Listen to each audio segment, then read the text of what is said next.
अस्सलामुअलैकुम। आज बनाओ खजरन खास चॉकलेट यथ मज क्या खास ड्राई फ्रूट इस्तेमाल करो बनावनस मज वारिया सहल तो बेशि वारिया ताकती ते पक्यू करो जल्दी जल्दी शुरू अजुक खजर चॉकलेट। मे निमित यथ बानस मज खजर खजर मे निमज पाव यानी 250 ग्राम। मे तुल खजर तो अत कर बह श्राप मंजबाग इत खांड तो यम मज कड़ बह ٲंठ नेबर तो इथे कन कर बह बाकियन खजरन ते खांड तो यम सारे आंच कड़ बह यमन नेबर वो तो यपर मे निमित क्या ड्राई फ्रूट्स मे निमित 15 यम काजू 15 बादाम 15 यम डून गोश तो 15 किशमिश।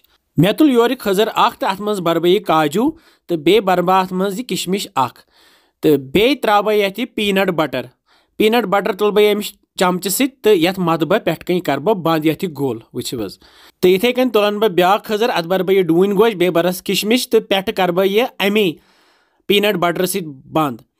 इथे कन तुल बह त्रेयम अत बर बह बादाम गोश बे बरस यह किशमिश पे करस बह बे अमी सत बंद। अगर तुम कह चॉकलेट तुम हेकू तम सह गोल बंद कर। इथे कन सारी खजर सन तैयार। वन जोल मे अम पत गैसस पे थो मे पतलस मज थो मे आब ये गर्मी तो अत थो पे शीशु बानस मज त्रा बह यह चॉकलेट यह मे डार्क चॉकलेट यह ब्रिक तो यह सस्त यह त्रा बह ये बानस मज तो यगला बह यह अथ मज तल आब गर्मान तो अमी गर्मी सत यगली यह चॉकलेट वन वो आराम सान अत थोड़ा टाइम लगान वो क्युत मेल्ट गो यह क्युत यगलो यह चॉकलेट तो यह वालन बह वन बोन तो दिम बह इत खलन तो यह वन तैयार। अम पत तुलो यह खजर तो यह त्रो ये चॉकलेटस मज तो बड़नावन अथ मज तो बड़नवित लाड़ सोर यह चॉकलेट थवन बह यह अलग कुन प्लेटस मज इत लगित इथे कन त्रो ब्या इथे कन बड़नावन तो थव बह यह ये प्लेटस मज लगित। इथे कन करो सारे इन खजरन इथे कन बड़नो ये चॉकलेटस मज वन तैयार।